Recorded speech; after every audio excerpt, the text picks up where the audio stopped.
Rise, man. The Force will be with you. What about the droid attack on the Wookiees? Hello everyone and welcome back to my channel. I'm Star Wars Meg. So I just finished watching chapter 12 of The Mandalorian, season 2, episode 4. So as I've done with the previous 3 chapters of this season, I'm going to give you my spoiler-free review first, and then I'm going to do a full breakdown with Easter eggs and things you may have missed. You will then be given a 10-second warning before I go into full spoiler mode, and that should give you plenty of time to click away from the video if you don't want to be spoiled because you haven't seen the episode yet. After the breakdown, I'm going to speak generally about the episode, what we can expect next time, and I'll give my closing remarks too. So without much further ado and without any more jibber jabber, let's get into it. So let's begin with my spoiler-free review. Going into this episode, I thought that chapter 12 was going to be a transitional one, where Mando would be sidetracked before heading to Corvus to find Ahsoka Tano. While the latter is true, the episode was not a transitional one in the slightest. It was amazing, an action-packed thriller that kept me on the edge of my seat throughout, and overall, I must admit that this chapter is one of my favourite Mandalorian episodes across both seasons so far.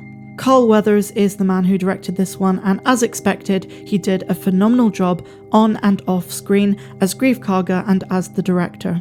There were so many callbacks and references to the original trilogy, and this episode taught us things we didn't know about the child that are monumental going forward.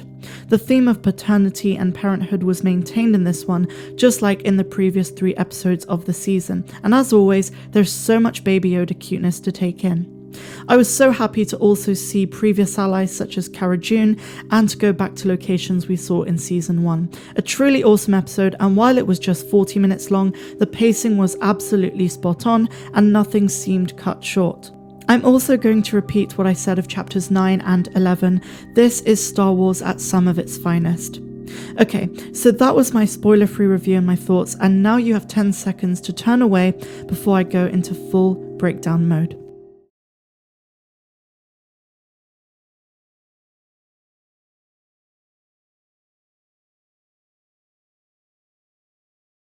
So as many of my subscribers predicted, the episode starts with a shot of the Razor Crest, and Mando is struggling with the wiring. We've been saying for so long, get the damn ship fixed already.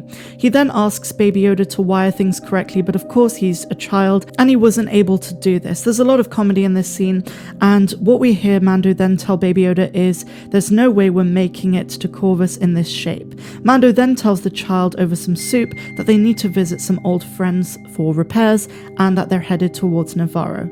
Within a single instance, we're then taken to Nevarro, but we're not shown the usual. We're actually taken to a bar where we do see a mythosaur over the entrance. This is of course something that Boba Fett sported on his armor. Now we see a bunch of Aqualish about to slaughter some kind of weasel creature, and just as they're about to do this, Cara Dune walks in. One of them screams it's the Marshal, telling us that Cara Dune has become a Marshal on Nevarro. She beats them up and she kicks ass in this scene. It's really awesome, a great sequence, and she ends up saving the weasel and defeating them. Then, my friends, we get the opening title screen, chapter 12, and it's called The Siege. Something I really liked about this opening sequence is that it wasted no time in moving the story forward. So we see Mando and the damaged Razor Crest arriving on Nevarro. Greef and Cara Dune are there to meet him. Again, this is from the second trailer, the exclusive look on ESPN. Greef Karga's opening line is what we were all thinking, it looks like you could use some repairs. So then he says he gets his best people on the job, and we see one of the aliens come over. Now it's very important to remember this alien because they have ulterior motives that we find out at the end of this chapter. They're then walking through the town market on Nevarro, and Greef tells Mando that Cara Dune has now become Marshal Dune and he has been focusing on clerical work. As Marshal, Cara Dune cleaned up the town really well, and we're then taken to a school where a protocol droid, which is the same kind of droid as C-3PO, TC-14, and others, is teaching a group of students. Greef advises Mando that he leave Baby Yoda in the classroom while they go off doing business that no child should be around for. Once Baby Yoda is left amongst the students, they're all jibber-jabbering away to themselves, kind of making fun of him because he's not a human, and the rest of them are. And at this point, the child takes interest in one of the students' snacks, specifically a green-looking cookie which resembles a macaroon. The child inquires if he can have some, and the student refuses. It's indeed at this stage that Baby Yoda uses the Force to get the cookie. We have not seen him use the Force seemingly yet in season 2, so this was quite an important moment. So then we cut to the blue Mythrol that was frozen in carbonite in season 1, and he is working on Greef Karga's books. They had a deal whereby the Mythrol would work for him as long as he didn't escape. What's funny but self-evident is the fact that the Mythrol was terrified to see Mando. It's at this stage that Cara, Dune and Greef Karga reveal that they need Djarin's help while he waits for repairs on the Razor Crest. Essentially, there is an old Imperial base on the other side of Nevarro, and Greef wants Djarin to help them take it out in order to make Nevarro completely safe. Din agrees, and with the blue Mythrol, all 4 of them set off in a speeder.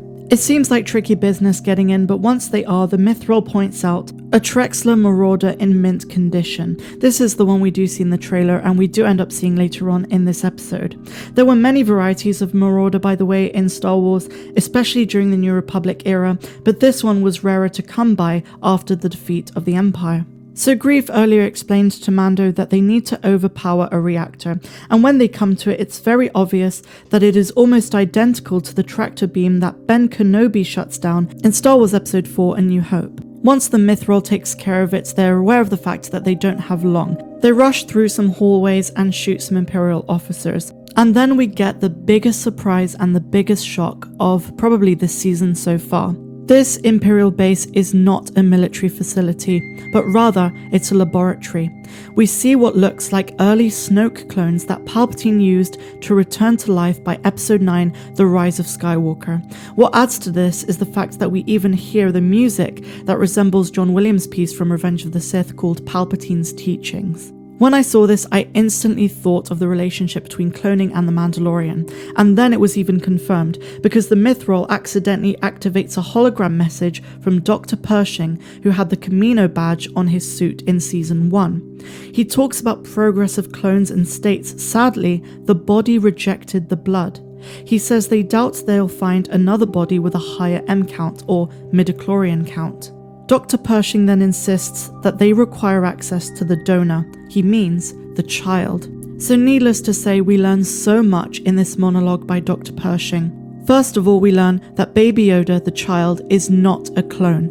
Instead, because he has a high midichlorian count, his blood is being used for a transfusion into a body which needs saving. Now, I'm convinced that it is Palpatine, and the clones we do see in the laboratory are almost certainly early Snoke prototypes. Now, I'm also going to say that a lot of people did not want any link to the sequel trilogy in The Mandalorian, but I knew that at some point it was going to be inevitable with the crossover of when The Mandalorian Season 1 came out and when The Rise of Skywalker came out. They were going to link it in some way, shape or form, especially as we know at this point in the timeline, Palpatine is coming back to life as a clone. Or rather, as the novelization of The Rise of Skywalker puts it, more than a clone, less than a man. Mando and the rest are amazed by the fact that Moff Gideon is still alive. Stormtroopers arrive and they're shot down quickly by our heroes, and we also hear the legendary Wilhelm scream upon one of the Stormtroopers dying.